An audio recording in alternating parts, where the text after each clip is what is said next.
దేవుని ఎరిగిన నీకు దేవునికి తెలియకుండా శ్రమ రాదు. కానీ అన్ని ఎరిగిన దేవుడు అవసరాన్ని బట్టి కొన్నిటిని అనుమతిస్తాడు. అనుమతించిన దేవుడు తగిన కాలం ముందు తొలగిస్తాడు. ఇదిగో, ప్రవచించడాన్ని నిర్లక్ష్యం చేసి ఆత్మను ఆర్పుకున్న పరిస్థితుల్లో ఈ రోజున ఉన్నాం. ఒకప్పుడు దొరికిన వారికల్లా యేసయ్య సువార్త ప్రకటించాం. ఆత్మల కొరకు భారంతో పరిగెత్తాం. ప్రార్థనా జీవితంలో మండాం. వాక్యాగ్నితో నింపబడ్డాం.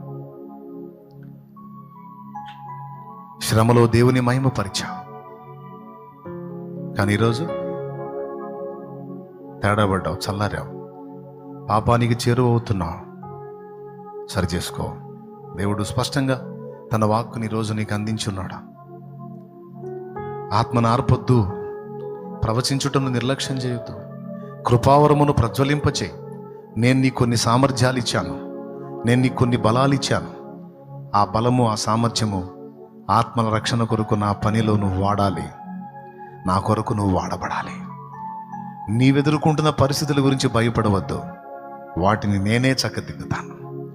నీకు వాటి గురించిన టెన్షన్ వద్దు, వాటి గురించిన ఒత్తిడి వద్దు. అనుమతించిన నేనే వాటిని తొలగించేవాడిని కూడా అని నా దేవుడే మాట్లాడుతున్నాడు.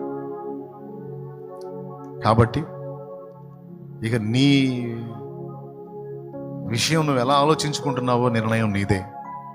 చెప్పిన విషయం స్పష్టంగా నీకు అర్థమైతే ఈ రోజు నుంచి మళ్ళా ప్రవచనం అనేది మొదలుపెట్టి ఇతరులకు క్రీస్తుని పరిచయం చేయటం, ప్రకటించటం. ఎప్పుడు వాక్యం నీ నోట ఉంటే అది నీ హృదయంలో స్థిరం అవుతుంది.